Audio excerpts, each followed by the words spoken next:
Unsiloed podcast is produced by University FM, elevating the stories of your institution. Welcome to Unsiloed. This is Greg LeBlanc, and I'm here today with Emily Austin, who is a professor of philosophy at Wake Forest University, also the author of this book here called Living for Pleasure, an Epicurean Guide to Life. And I should mention also, I think you're an expert on dying, right? So you got a book on life, but you're an expert on dying. Welcome, Emily. I actually haven't done it, though. I have not yet died. So I definitely am an expert on attitudes towards death, especially in ancient Greek philosophy, but not an expert in dying so much. Yeah, it's hard to find experienced dyers out there. But when I was reading this book, it really made me realize the extent to which I am, in fact, an Epicurean, right? And in fact, I bet there are a lot of people that read this book and they come to that realization. And so when I'm trying to plumb the archaeology of my own kind of view of life, I don't think I really read much Epicurus. I read some Lucretius, but I think that these perspectives, they seep into a lot of people's consciousness indirectly, particularly people who study the kind of Renaissance or early modern period. They get this indirectly. But I still think that there are plenty of people that have a misunderstanding of what it means to be an Epicurean. And part of the reason why you wrote the book, I think, is to correct those misimpressions. And we have websites called Epicurus, right? And we have restaurants called Epicureans. And I think they've gotten this rap as being the pleasure seekers. But I think you portray them as being much more sober and prudent than they are perceived by the general public. Why is it that Epicureanism is misunderstood? And then why is it that when it's understood properly, it's so attractive? Yeah, that's a really good question. So part of the popular understanding of Epicureanism, like you're saying, is actually associated with food often. And that's mostly because he is a hedonist, right? So he takes pleasure to be what makes life good. And generally, when we think about pleasure, we do run to extremes just naturally. So people thought, oh, well, he thinks pleasure is the good. That must mean he's living a life of sex, drugs, and rock and roll, right? I don't know if that's just some natural thing that human beings just run to at the extreme, sort of like if you focus on pleasure, all hell breaks loose.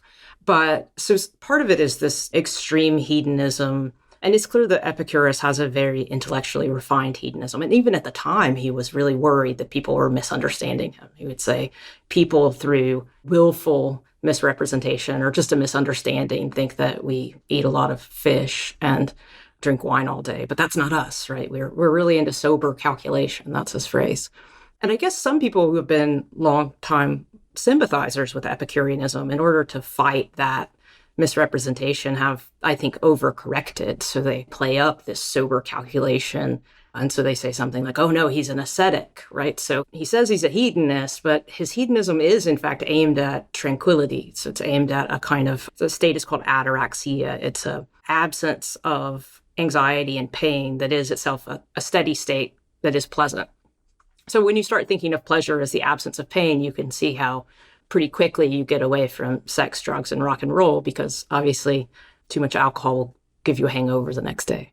So the people who are sympathetic to Epicureanism, they tend to overcorrect and say he's just about fighting anxiety, he minimizes desires, and he subsists on a diet of bread and water. So it's like you could get either Epicurus the glutton or Epicurus the hunger artist. And really the truth is somewhere in the middle. So he thinks that if we structure our life well and we calculate short-term and long-term pleasure well, we'll end up with a kind of life of satisfaction. And that, that results from his taxonomy of desires, and we can talk about that. But I think in some sense, the misrepresentation just comes from a general suspicion of pleasure. And then the people who have been sympathetic to him rob him of that focus on pleasure. But it's really somewhere in between. But I mean, there's a positive element to his philosophy, but there's also a normative element. Are they necessarily entangled, right? So on the one hand, he claims that pleasure is what drives pretty much all behavior. But then he says, and so it should, except I think he says that people are not very good at it. So there's a way to do it well and a way to do it poorly. This kind of survives in economics, right? In economics, we will say that everybody is attempting to maximize their their utility. And then the behavioral economists come along and say, well, they're doing a terrible job of it, right? But the danger that you run into with that positive description is that it at some level can become tautological, right? No matter what somebody's doing, you would say, well, that's somehow the pursuit of pleasure, right? You do something, it's a pursuit of pleasure. Somebody else doesn't do it, well, they're pursuing pleasure. And therefore, pleasure is whatever anybody says it is. So you highlight that even when you're observing people, there is sort of a subjective assessment of happiness and an objective assessment of happiness. Does it make sense for people? I mean, if someone says they're happy, you say, no, you're not. You're not happy. You're not really happy. Yeah, I mean, so I guess it's true that Epicurus is what's called a psychological hedonist. So he thinks that whether we like it or not, resist it all you like, what we're doing when we act is pursuing pleasure and avoiding pain. And some of that comes out of his remarkably modern science. So he thought that we were sophisticated animals, and he took animals to navigate the world and learn about it through pleasure and pain. And we have sophisticated powers of deliberation, and we can calculate what's to our advantage with respect to other human beings, and we have a sense of ourselves in time as having present and a past and a future. And so we are, though, at root animals, and animals pursue pleasure and avoid pain. And I think that a lot of contemporary economists and even people who are drawn to the study of ancient Greek philosophy as a side interest, or they actually should be drawn to Epicureanism because it is rooted in a very modern science. So he had a proto-evolutionary theory. He has a universe that was not created with a purpose. It's just atomistic causation, and actually the kind of indeterminacy that shows up in particle physics and even in these studies of spontaneous activity in the brain.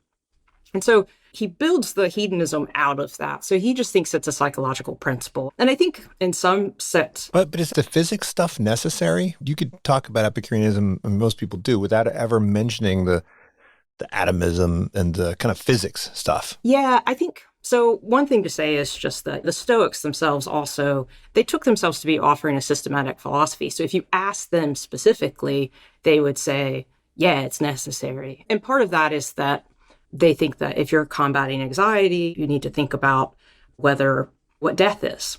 Because if you have a fear of death and you need to get rid of that anxiety, then you need to do it within the confines of what natural science says. And Epicurus is going to say, well, look, physicalism makes an afterlife impossible.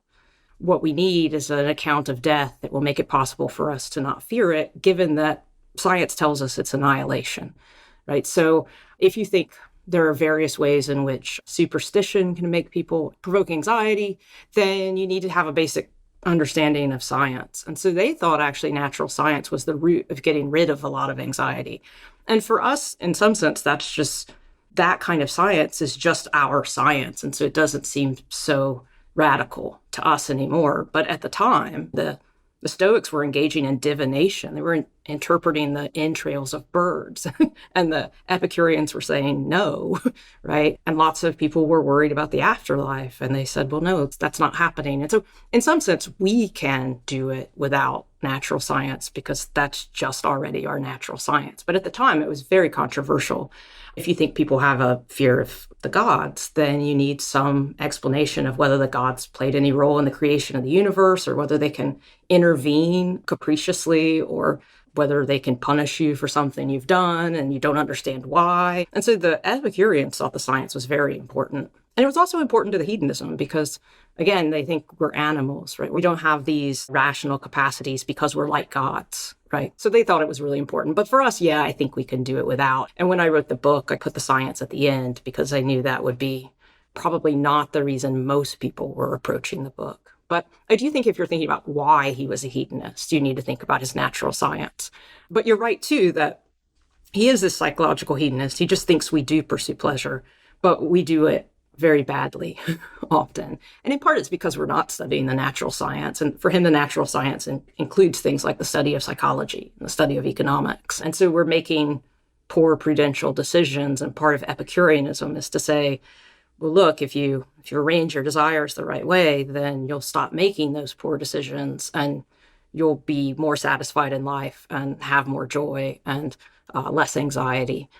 But you're right. He thinks we are pursuing pleasure, often on the long term, often indirectly, but nevertheless, we do it very badly because we're not very good at predicting the future or taking it into account when we decide what to do. Well, I mean, a lot of what he's saying, I think, lines up well with what we observe empirically and have built science around, right? He says humans are really bad at hedonic forecasting, right? Like you just don't know. You predict really poorly how well you're going to feel in the future, right? We've done research on the hedonic treadmill. He speaks about that. We've talked about in behavioral economics about hyperbolic discounting. And he says, yeah, you discount the future too much. But then some of it seems to be non-empirical, right? Like if someone says they're happy and they believe in, say, an interventionist God, he'll say, well, you're not really happy. Or if someone says, yeah, I'm happy with my yachts and my pursuit of power, and he'll say, well, no, you're not, right? It seems like that move is really almost built on just some unilateral assertion. Is that also based, you think, in observation, or is that sort of what he ex ante thinks ought to be true? I think he thinks it's based on observation. And it's true that almost all of these ancient Greek philosophers had a really vested interest in saying things like, it's necessary to be virtuous to be happy. But they didn't want to just assume it arbitrarily. They didn't want to beg the question. And I think Epicurus has, in some sense, the better approach to it. So there's a sense in which what he'll say is, and I think he doesn't necessarily have a great answer to say true psychopaths or sociopaths, but I think what he'll say is something along the lines of, well, look, you've got this cognitive dissonance, or you're easily provoked, or if I observe you over time, I'm going to notice that you're actually quite anxious, or you have trouble defending your views, and so you tend to avoid criticism or lash out at it. And so I think that there's a lot of ways in which we just now take it to be given that people can be unaware that they're anxious or sensitive. And then I think if you ask even people who say they're happy and you say, but are you anxious, right? Are you worried? Do you spend a lot of time up at night concerned about your career? Are you worried about your children's success? Generally, they're going to follow up this claim that they're happy by saying, oh yeah, all the time, right? So I think he's giving this big picture psychological view. And yeah, if there's someone out there that says, I have no anxiety about being caught and I'm committing horrible crimes and I take myself to be the happiest person without relationships and I just live a great life, then I think he would have to say, okay. But I think he thinks those people have got to be rare or perhaps even non-existent. He'll make sweeping claims. If you commit injustice, you're always going to be afraid of being caught. And maybe there are people who are not. But even if you think about how weird it is that DNA evidence has changed everything and Ancestry.com, like some relative of yours sends in some DNA and you're going to get caught. I do think he thinks there's just anxiety built into various kinds of antisocial behavior or even just investment in things that are uncertain. So I think the follow-up questions is where he would go. And I think most people would say, oh yeah, I've got all sorts of anxiety. Well, that's part of the root of his disagreement with the Stoics, right? So the Stoics would say, you have duties and the duties are independent of what their impact is on you, right? And he would say, well, these things are typically doing right and doing the thing that makes you happy are just not going to be in conflict all that often. But the Stoics are saying, well, they're in conflict quite a bit. And so you got to take the high road. Well, no, actually, I don't want to be that person who's like, well, actually, but the Stoics these are all eudaemonist theories. So they all think that what we're doing will lead to happiness and that it will bring tranquility. So the Stoics think that virtue, though it could be physically painful, and though you might be pursuing something through reason alone with little thought to pleasure, they just make this weird, equally somewhat arbitrary move, which is that, oh, by the way, one of the things that accompanies virtuous action is tranquility and joy. So they all think that what we're doing is pursuing happiness. The Stoics just think the only good thing is virtue and the only bad thing is vice. And so if you have the good thing, which is the possession of virtue, you have to be happy for the Stoics. They can't make sense of any other view. And so in some sense, what we're getting is a different explanatory paradigm, but they're both aimed at happiness. And Plato is at pains to show this, and so is Aristotle. And in some sense, there's part of me that you don't want to say they're all in the same boat, so that makes it okay. But they do all think that whatever conception of ethics they're giving is almost isomorphic in some sense with their account of happiness. They just have to do a lot of work to convince us of that. But they all have that objective view. And it's true, you're right, that if you read a lot of the contemporary modern Stoicism, there's very little talk of virtue, right? There's lots of talk about resilience, and there's lots of talk about how you don't want to do things, but it's good for you. But that's not, the ancient Stoics didn't. They thought the central feature of Stoicism was virtue and that it led to happiness. And that's all you needed. But they all believe that you need some kind of strategy, right? That you need to think carefully about the route you're going to take to this happiness, right? Yeah, they did. And part of that, too, is that they were all, in some sense, what sometimes is called particularists, right? So they thought quite reasonably that what it is for you to act virtuously in some situation, some particular situation, will be different even than what it might mean for me to act virtuously under that circumstance. And so part of developing virtue is actually being able to deliberate about what is virtuous for you, given the person you are and the circumstances you're in. And so they think that, yeah, we're constantly calculating. And when we get it right, right, or approximately right, then that's what it is to kind of succeed at virtue. And yeah, they all thought that would lead to happiness. And in part, it's because they all kind of agree with Epicurus that vicious people are unhappy and they have divided souls and they can't make good friends because you can't trust people who are vicious. And so they just think there are all these things that are good about life and virtue, at least some modicum of virtue. And then for some of them, plus some external goods like money and friendships and things like that will lead to happiness. The weirdness about the Stoics is that they think you don't need anything other than virtue. So you don't need friends, you don't need money, you don't need a stable political environment. You don't need any of these things that behavioral economists or economists in general tell us are actually necessary for happiness and do contribute to subjective well-being. Like being able to pay your bills is really important for well-being. Well, a lot of those Stoics were pretty wealthy. Seneca was one of the wealthiest guys of his time, right? Yeah, he was at least Bezos level. And I was told by a friend, which I think is fair, that I wasn't quite fair to Seneca in the book, or at least I was a bit judgmental. But yeah, I actually, in retrospect, no, I'm going to take that back. Seneca was just, it's hard to take him seriously as a Stoic, at least given his life, right? So the way that he pandered to Nero, the way that he stockpiled money,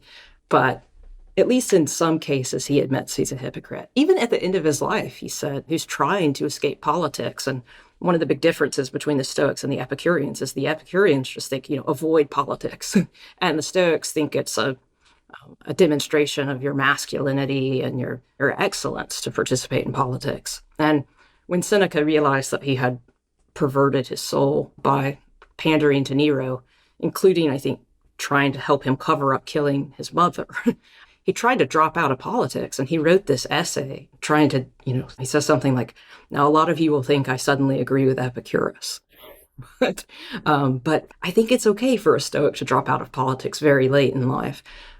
So yeah, I do think that Seneca was not a paradigm Stoic, and many of the Stoics were emperors in the Roman era.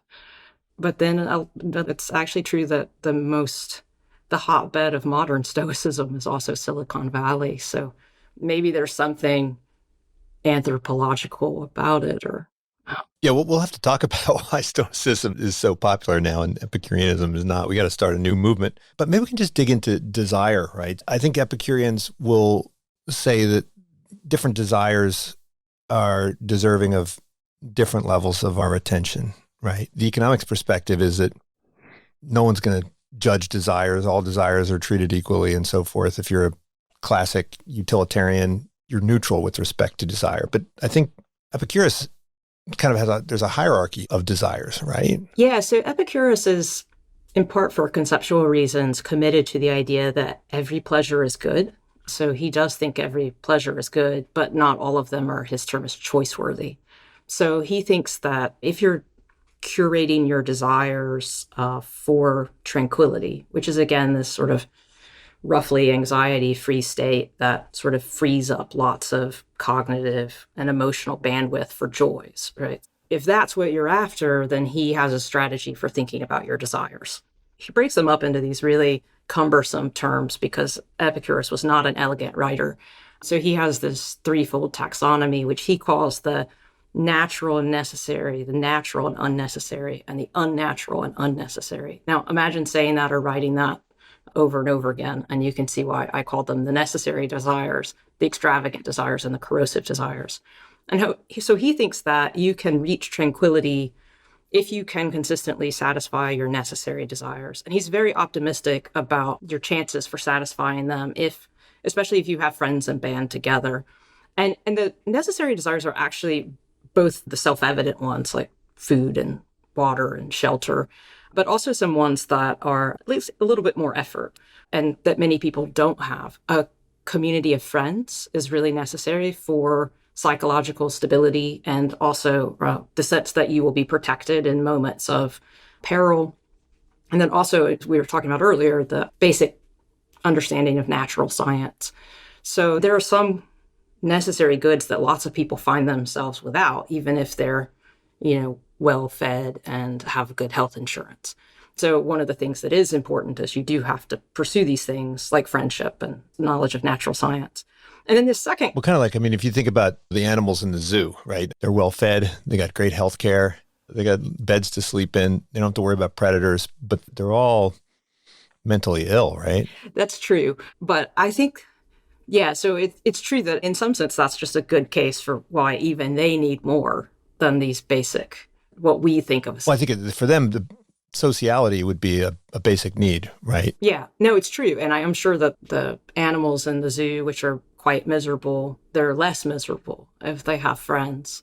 But so for human beings, though, again, because we have these cognitive skills that most animals don't, which like being in time, et cetera, we do need a kind of working understanding of the world that they don't have, because there are some anxieties they don't have, at least if you think they're not aware of the inevitability of their death or something like that.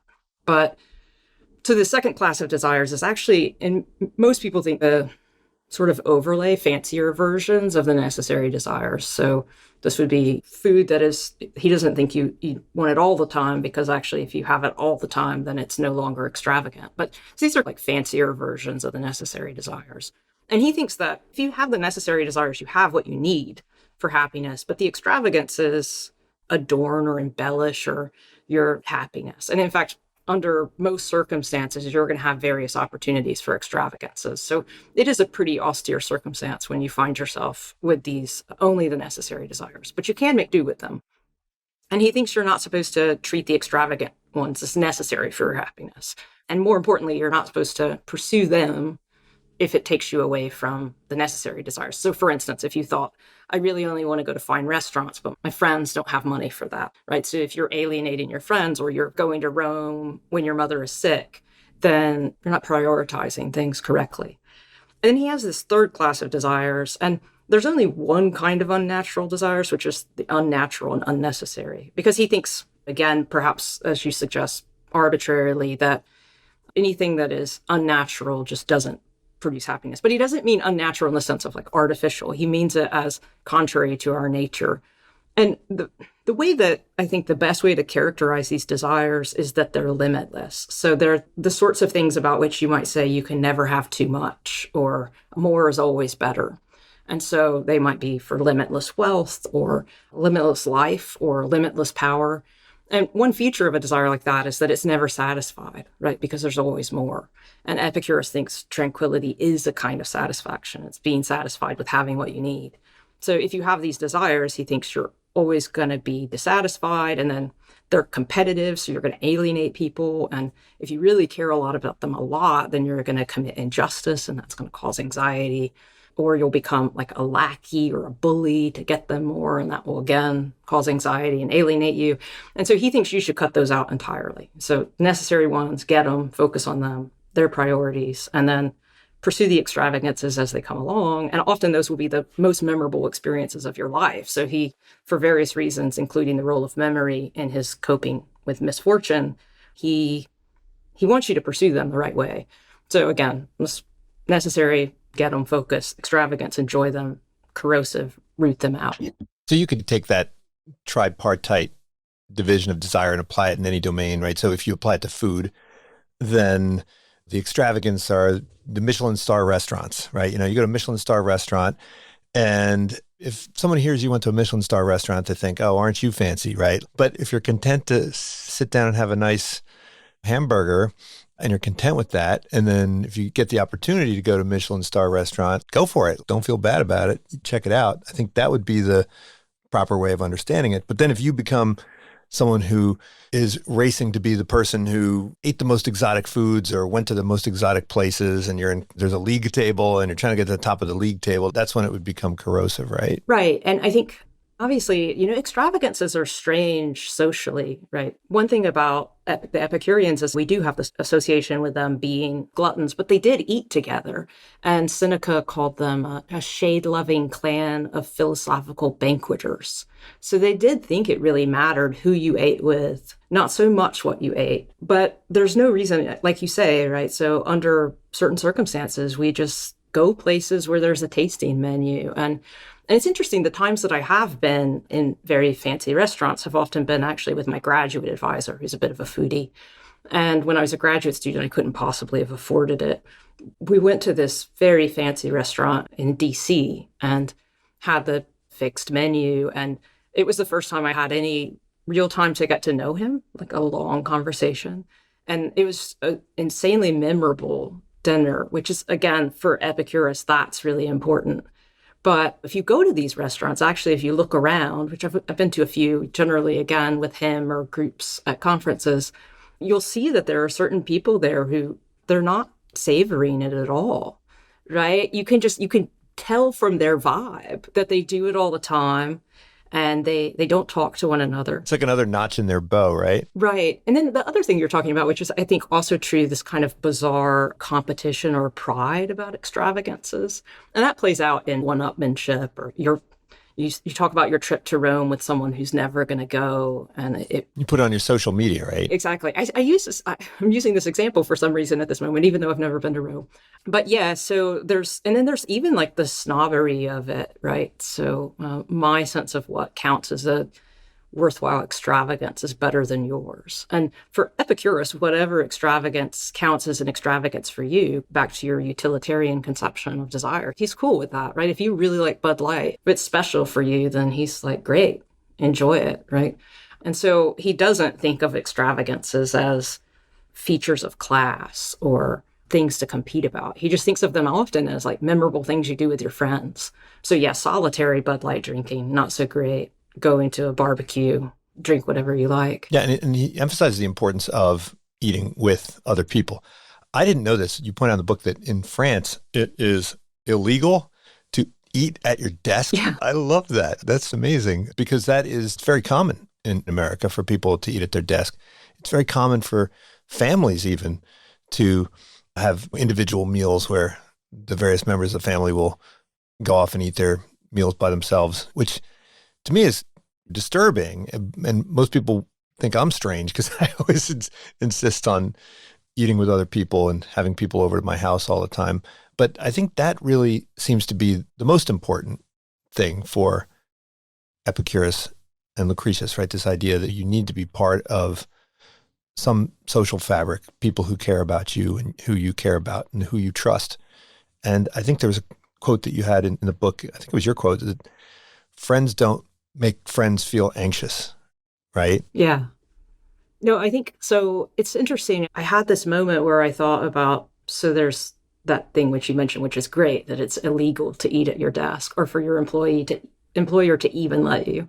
So the thing that fascinates me is how much Americans, if you look at our newspapers and magazines and commercials for home improvement stores, it's clear that we really want to have dinner parties or throw barbecues, but they always look so glamorous that we psych ourselves out. So it's like our furnishings won't look appropriate, or we don't have the right outdoor furniture. And for the Epicureans, it's really just about the people there. And I remember going to this dinner party. It was actually thrown by the woman who's now the chair of my department. And it was actually a big group of people, and I hadn't met some of them. And it was so much fun. And she just had paper plates and frozen pizzas, and we all brought beer, and nobody wanted to go home. And I thought, wow, if this is all you need for a dinner party, like a successful dinner party, why haven't I been throwing them? And yeah, so I think there is this kind of, again, this view about extravagances and this way that we internalize kinds of status that pulls us away from having meaningful relationships. So I think that is part of, it's sad when it's, it's anxious. It produces anxiety to see your friends, right? And then, yeah, I think that it is true that for Epicurus too, like just in the general sense that friends don't make friends anxious. As I have it in the book, the two most important things for having a good friend are trust and a shared sense of fundamental values. And a lot of people gave Epicurus grief about the idea that friendship was founded in trust, when that means, that your friend isn't going to abandon you for trivial reasons. And if you are in peril, your friend will be there to help you. And I think in general, when we think about true friends, that is what we're looking for. And people like the Stoics criticized Epicurus because they thought, again, that you should be self-sufficient and resilient, and you're not supposed to need other people. And the Stoics oddly thought that other people were opportunities to display your own virtue, right? So it's sort of like, I can display my own virtue on my friend, but it's not based in vulnerability. Whereas Epicurus's account of friendship depends on this recognition of vulnerability and that we need other people and that they need us. But he doesn't think it's transactional. He thinks it's really a confidence that the person will be there for you, even if you never really need them. And so, but there's also this idea that you have to care about the necessary things and not care about the corrosive things. And when you think back on junior high and all these shifting alliances between people, and you think adults outgrow that, but they don't. If you have a friendship that's based in popularity or attractiveness or honor or even business advantage, when that thing goes away, if you can't satisfy that as well, even as somebody else, then you're going to worry that your friend will leave you, right? But if being a friend is fundamentally being a trustworthy person, then that's within your control and largely not, barring psychiatric conditions and other sorts of grave misfortunes, it's persistent. So I think you do need to have this idea that those things don't matter. And as an adult, it's fascinating, right? When somebody starts to have some success, people who basically almost pretend they don't know you will be like, hey, let's go out for a drink, right? But given the finite amount of time we have and energy we have, you go out for a drink with that person and you're neglecting a friend who's been trustworthy. And so you could start seeing some of this sort of shifting allegiances, even in adulthood. It's really fascinating. So those are the things that I think for Epicurus are central to friendship. But then once you have those things, you enjoy all these extravagances together, and those friends are there for you during times of need, and you have all these wonderful memories with them. And even when you find yourself dying, you don't feel like you're going to be abandoned. And for Epicurus, that's central. But if you don't develop those friendships, if you don't focus on them and foster them and reinforce them, then you're going to find yourself without them and anxious. So again, that's why he puts them in the necessary category. And I think in America, that's where a lot of people struggle in particular. So yeah, I think we don't prioritize the people in our lives. But yeah, I remember when I was teaching in Virginia, I had a dinner party once. I used to have a lot of dinner parties, and this one woman showed up, and she was a lawyer, and she said, wow, I haven't had a dinner party in years. And now that I know that I can have a dinner party with dirty laundry all over the place, then maybe I should start having dinner parties. And I didn't know whether that was a backhanded compliment. She was commenting on my lack of cleanliness. But it's a lot harder to have, say, dinner parties when you move to a place like San Francisco, or a place where it's full of ambitious people and busy people. And ambition is something that the Epicureans are very skeptical about, right? And they see ambition as potentially a corrosive desire. If we were to diagnose some of the ailments of American culture today, I think Epicurus would probably recognize a lot of the things that seem to be at the root of modern anxiety, right? There's a lot that's changed since ancient Greece, but there's a lot that's the same, right? Yeah, I think that's right. And actually, I was having a conversation with a guy he's great. He runs a Stoic camp for students, and he pressed me at one point and said, Epicureanism, it's not challenging, right? It doesn't make demands on you the way that Stoicism does. And initially I thought, oh, he might be right about that. But it is so diagnostic, right? It's here's how you're messing up your life, right? And it's fixable, but you have to change your priorities, right? You have to reorient what matters. Just saying, oh, the Epicureans pursue pleasure and we all want that, and it's not all that hard, right?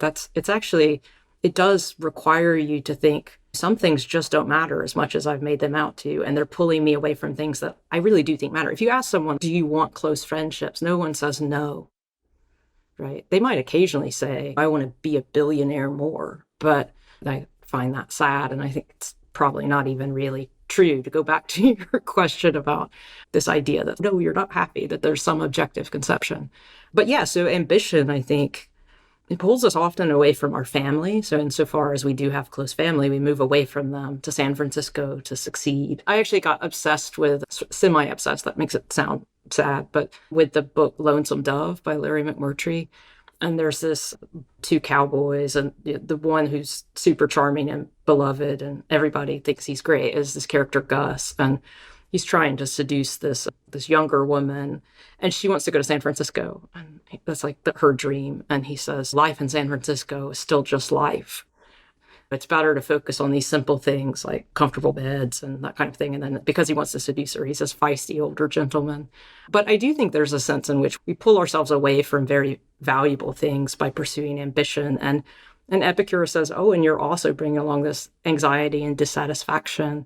So it is counterintuitive of us to say we need to lower our ambition. And Epicurus has this view that sort of things just look good and we have to measure or adjust for them. There's no way that the things that ambition offers will stop looking good. We have to actually deliberate our way out of making them look good. This is a little bit like the idea that you look at a stick in water and it looks bent. And just because you know it's not, doesn't make it not look bent. And ambition, I think, is like that for Epicurus. We're going to be drawn to it. And we have to constantly say, but it's not that good. But it's not that good. So yeah, I think he thinks that it's a problem. And he thinks we want it. But in contrast with, say, a Buddhist view, which sees attachment, right, and desire at the source of all suffering, he's not telling people to, right, abandon all attachment and abandon all desire. He's just saying you need to have a strategy for understanding how to identify and manage and constrain desire, right? Yeah, and I think, and part of it too is that you just get all of these good things when you constrain your desires, right? So if you don't spend all your time working to chase ambition and you do make friends, then you can do all sorts of things with them that you can remember, right? And so you can focus on the things that give you value and joy now and will serve you later when maybe. So Epicurus has this view that when you suffer a misfortune or fall into hard times, it's like we said, it was that the friends will be there to support you. But he also has this idea of positive distraction. So the Stoics will say, if your kid dies, you didn't lose your virtue. So that's why they think you shouldn't grieve. It's just that you haven't lost anything of value. But the Epicureans obviously think pain is bad, and they think your friends do contribute to your life. And so they develop strategies for coping. And one is having your friends invite you over for dinner, for instance. And another is replaying your memories as a kind of positive distraction. And so they think a lot of stuff. Well, like an Irish wake. Yeah, exactly. It's like an Irish wake. And it probably actually, as long as nobody gets hostile when they get drunk, then it is like an Irish wake. It probably would involve some drinking and a lot of laughing.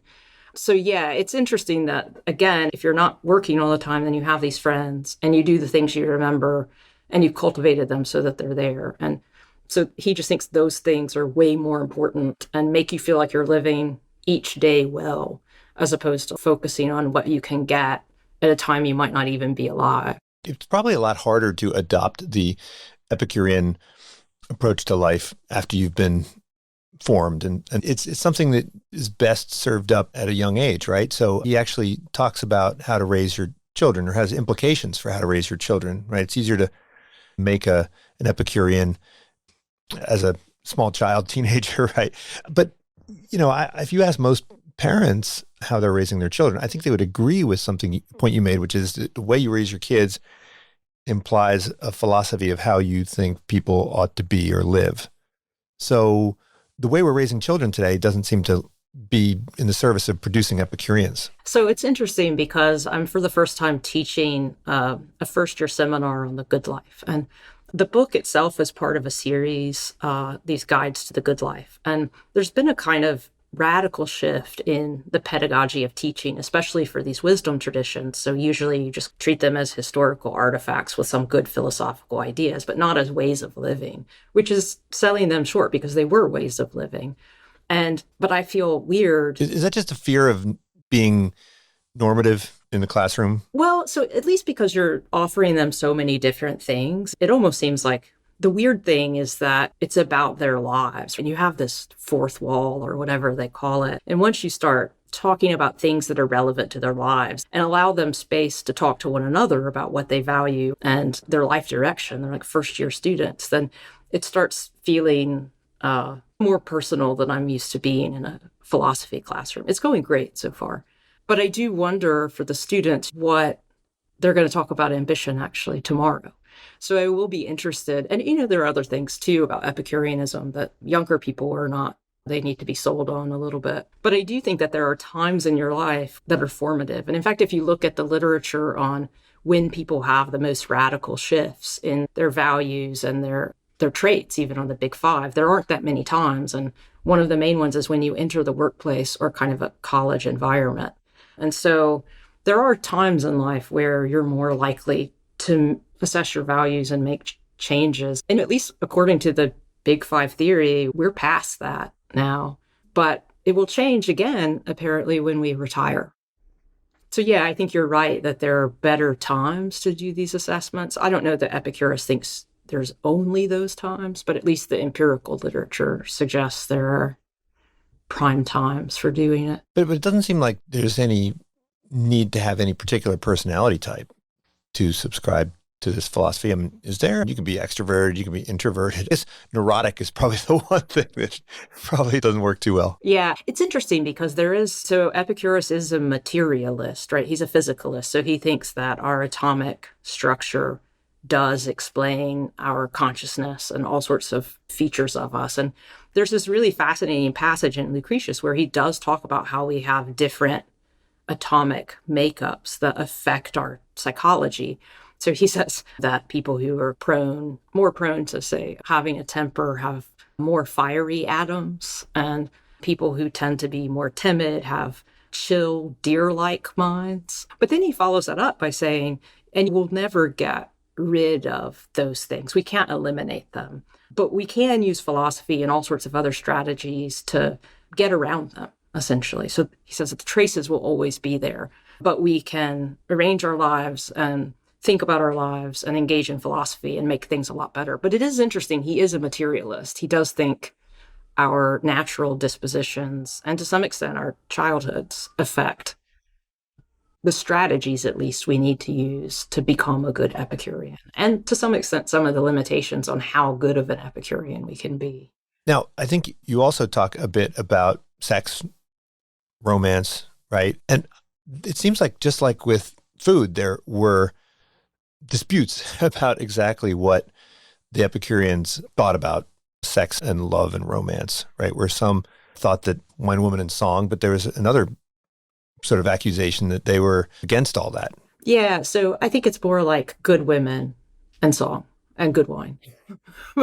So good wine, good women. And I don't think they care what song you sing. But yeah, so there's this, it's an interesting thing. And the book is largely public facing, but one of the things that's great about working with Oxford is they allowed me to do all sorts of scholarship and talk about scholarship. And so there's a lot of scholarship in there because I am an expert in ancient Greek philosophy. And there's this very interesting dispute about whether Epicurus thought we should marry and have children and what kinds of intimate relationships we should have and how exactly countercultural he was. But yeah, so there's a commentator, Gassendi, who essentially amended the text. The text came down to us as, and the sage will marry and have children unless something prohibits it or gets in the way, right? So you're like, okay, you don't meet the right person, or there's no Epicureans in town or something, right? Or you need to focus on something else. But the original text doesn't have anything against marriage. But I think because commentators thought, again, that he was abstemious and that he was self-sufficient, and they just thought he, like other sages, he can't be interested in this. But it seems pretty clear to me that there's lots of other evidence that Epicureans married and had children and named their children Epicurus, which if he's opposed to it, why would they do that? He even took over Metrodorus's, the guardianship of his children, and set aside a dowry for his daughter to marry. So again, I think it's a weird historical feature that some people just couldn't believe that he would like romantic relationships. And it's a strange feature of the intellectual reception of Epicurus. But yes, and then he says, we have this quote from Athenaeus. It's something like, I can't make sense of the good unless I account for the pleasures of taste and sound and sex. And so it's really weird that people are like, let's just ignore that. It's a very focused claim. But he does think, I think, as we all do, that there are a lot of ways. The idea is you're supposed to engage in these activities in a way that minimizes or has no harm involved. And there are a lot of ways where, sexual attraction and sexual activity just goes really wrong. And especially if you start thinking of various kinds of sexual experience, especially with particular people, as necessary, right? Or if you want to have the best relationships with the most powerful people, then it becomes coercive. And so I think he does think that most sexual relationships are extravagant. So they're not strictly necessary, but they do make life better, and that it can often go corrosive really quickly. And I mean, we see this in contemporary culture with incels, that's people who can't find sexual partners, who lash out against women and men that they think are successful with women. So there's lots of ways that sexual attraction in particular goes badly. And I think it is a powerful enough, volatile enough force that he has good reason to be worried about it. But again, it's one of those things where if you do it right, it contributes to the good in your life. But he's wary about kind of jealousy and obsessive attraction and so forth. Yeah. So Lucretius, who's his main promoter in the Roman time, wrote this really great kind of biting satire about what happens. He's focusing on men when they get obsessed, and they basically turn this perfectly normal woman, or in fact really unattractive or not very ethical or desirable woman, into this saint. So he uses this idea, it's like there's basically a consumptive, someone who has tuberculosis, and you're like, oh, she's a thin, beautiful wave. So yeah, I think once you get fixated on someone or you get jealous, or then everything goes bad for him. Well, now we have to talk about death because this is your expertise. And I actually did another podcast where we talked about Epicurus, and he's got a very particular approach to death. And I think it's summarized by this quote. I don't know if this is a direct quote, but he who least needs tomorrow most enjoys tomorrow, right? Yeah. And I think what's interesting about that quote is that when people think about Epicurus on death, they often focus on this one argument he gives, which is like this death is nothing to us argument. And the idea of that argument is that everything that's good or bad for us depends on our experience of it. So it has to be pleasant or painful. And since death is annihilation, there is no experience. It can't be pleasure or painful. And so we shouldn't fear the state of being dead. But there are lots of other reasons to fear death. And that's obvious, and lots of people pointed that out. And so Epicurus it's not that one argument. And the one you mentioned, I think, is one of the most interesting ones, which is the idea that we can treat life sometimes as a corrosive desire, that we have to have more of it. Like you can never live too long. You need more and more of it, just like you need more and more of wealth. And essentially, again, these things about friendship and food and stuff, there's a enoughness. And so Epicurus thinks that if you're living well and you've got everything taken care of, right, then you're essentially every day, you're like, this life is really good. And if it would be nice, extravagant, if I have another one, right? But this is enough. And I had this kind of joke for a while about this, which is I made a good run, right? So it's been a good run. This is enough. It would be really nice if there were more. And since there is this, especially I think there's a lot of, and there's some articles about how this is really pervasive in Silicon Valley again.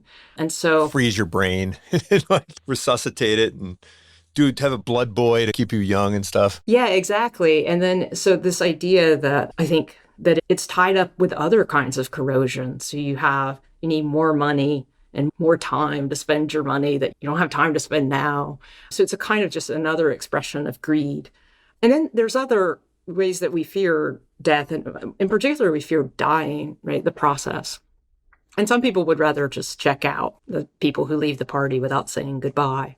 But death is actually slow and messy. And so Epicurus himself gives an account of his death. And it was fairly painful. It's probably that he had kidney stones. But he says something like, my experiences, my past and present experiences with friendship counterbalance it. And so, again, this is one place where when Epicurus says that friends make the difference in our happiness, this is another place, right? So if you think about people dying alone in hospice, that's like what we don't want. And it's interesting that given that we don't want that, we spend so little time planning for it or thinking about it. And so Epicurus thinks if you face the inevitability of death and you have people who will help you at the time, then that takes care of that other fear. So he has strategies and arguments for various kinds of fears. And I think the one you mentioned is to some extent the most interesting one, because we do feel like if we don't complete projects or we don't have things in the future, that we're being robbed of something. It's a deprivation, and we don't want that deprivation. And so he has to be able to come up with a conception of satisfaction that can be met today and tomorrow and end there, right? So that everything has to be good if I'm alive to live it. So it's conditionally good as opposed to like necessary for my life being good. And that, I think that change in mindset is difficult, but I think actually you can get yourself into it if you're living a good life, right? You're like, this is enough. But I think that's the harder sell. Yeah. And you also mentioned that he advocates that you live unnoticed, right? It's hard nowadays, right, to do that. How do you live unnoticed in the modern world? You have to work pretty hard at it. Yeah, and it's weird. We don't have a good quote. We don't have Epicurus writing that. It's attributed to him. And there is evidence that he says steer clear of major politics. And it's clear that he thinks you shouldn't chase honor or fame. And so in some sense, the live unnoticed is just choose things that are small, that you don't care about fame or notoriety. And he also thinks that politics is bad because you pander and you give up your ethics, and it's just, there's a lot of sacrifice. But he does think you want to be noticed by your friends. He wrote stuff. He had a school and he argued against his competitors because he and the Stoics, the founder of Stoicism, they lived together in Athens at the same time. And so they were competing really for the same students. And he had a house in town. The idea is you're supposed to be able to live unnoticed in plain sight, even then, right? And those are things we do. We go about town, we have friends, we argue with people. But I think it's this idea that you want it really badly, like you want the respect and honor or the power. But I do think, so I wrote a chapter in the book about social media, right? And this idea that we want to be seen and liked by as many people, and that will pander to the camera. And again, I think he thinks these are things that look good to us, and it's hard to fight them. But if you look at the empirical literature, especially for young people, social media makes them miserable. And that we do these things, or that it's hard to do them. For Epicurus, he's, yeah, but they make you anxious, right? What the solution is, I don't know, right? For some people, it's to close their social media accounts because there's no way they can approach them in a healthy way. For others, it's to think about social media differently. But I think you're right that the internet and video and just even the requirements of our job, this has been a fun conversation. I've really liked it, but this is something that makes me naturally sort of uncomfortable, but it's part of promoting a book. There is a sense in which all of these things have to be done insofar as we can do it. And Epicurus does think having a job and paying your bills is a necessary good.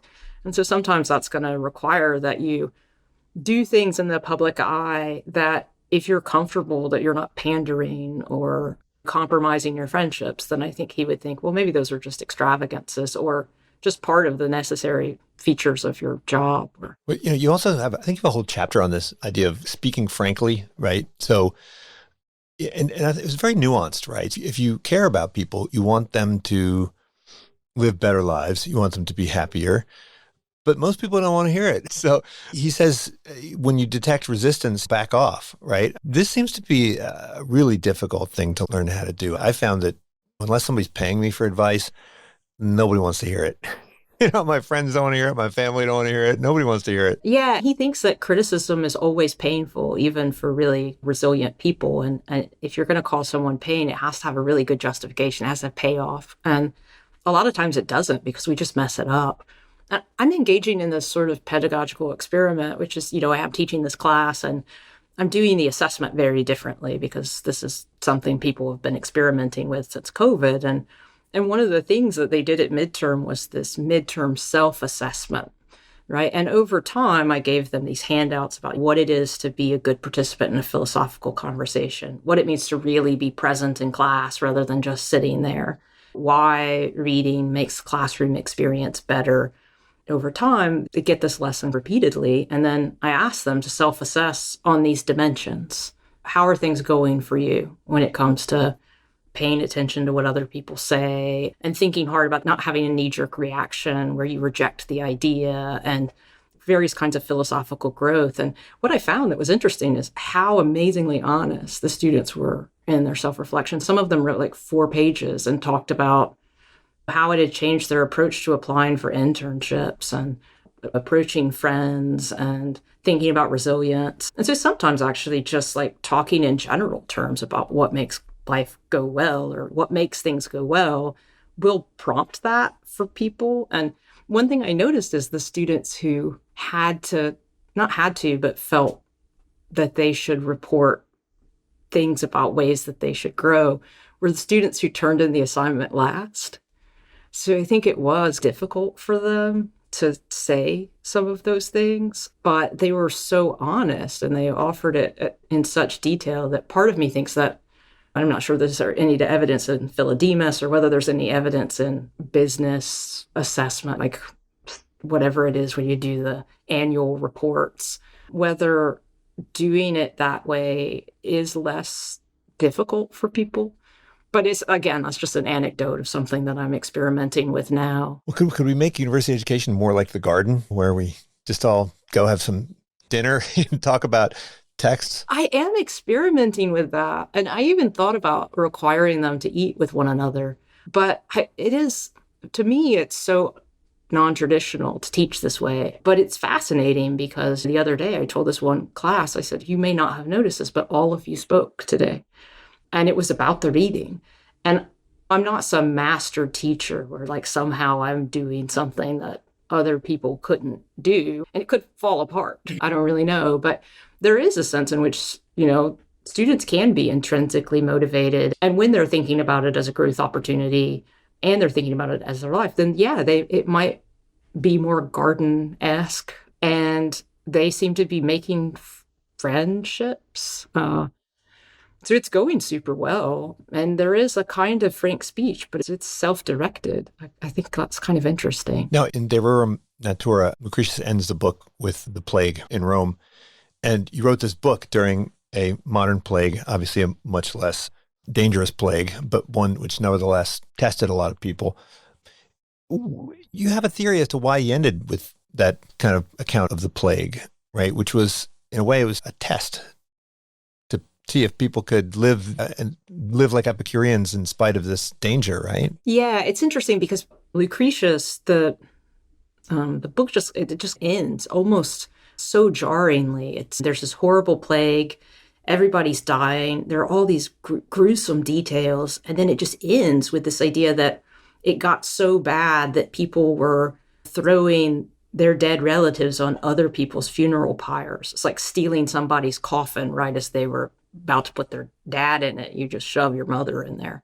And that's just the end. And people thought, oh, did he intend to end it here? And why is it so depressing, given that the ideas were pursuing happiness?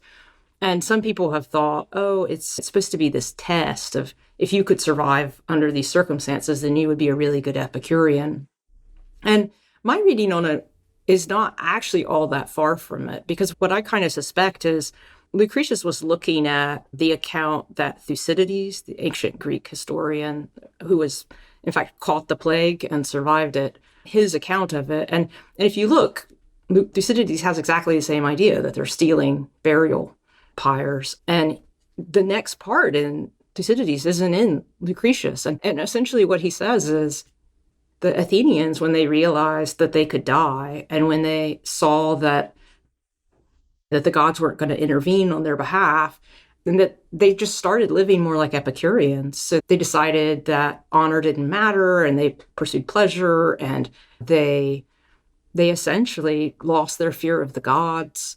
And so there's this part of Thucydides where he says the plague made the Athenians into Epicureans. And so my thought is that part was going to be in Lucretius. It doesn't mean that he wasn't still going to end with the plague, but I think that it's just too Epicurean for Lucretius not to have intended to include it. So one last question. Look, we've seen this revival of Stoicism, like you said, centered in Silicon Valley, and we haven't seen a similar kind of popular movement around Epicureanism. Do you think that there's an explanation for that? Is the sort of modern American society, there's no money in Epicureanism, is there? You can't really, if it says, hey, you don't need ambition, you don't need power, you don't need extravagant pleasures, you don't need all this stuff, who would be promoting it? I guess the people who want to be happy. I don't know. I think that you're right. Although, to be fair, I think most Americans don't know almost anything about Epicureanism. I had to not sell for money, but I had to convince the editors of the Oxford series that Epicurus warranted a volume of this sort, because most people don't know much about him. So there is this part of me that would like to think that if America was all in a big reading group where they read a book about Epicurus, they would be like, oh my gosh, I'm one of these people. So it's true, though, that it's not gonna, if the idea is Epicureanism will make you better at your job or Epicureanism will make you wealthy, then he can't really do that. But, the Stoics didn't intend to do that. It's, in fact, just a perversion of their philosophy. Maybe it's a good thing that the people who would take up Epicureanism are at least taking up authentic Epicureanism. And I don't mean that to throw shade at the people who use Stoicism as a kind of self-help tactic, because I can see why people would use it that way, and the Roman Stoics used it that way. But I do think that at least this way, or at least in my attempt to market Epicureanism, I'm trying to do it authentically. Well, Emily, thank you so much for joining me. This book is called Living for Pleasure, an Epicurean Guide to Life. Let's talk again soon. Yeah, thanks. This was really fun. Unsiloed podcast is produced by University FM, elevating the stories of your institution.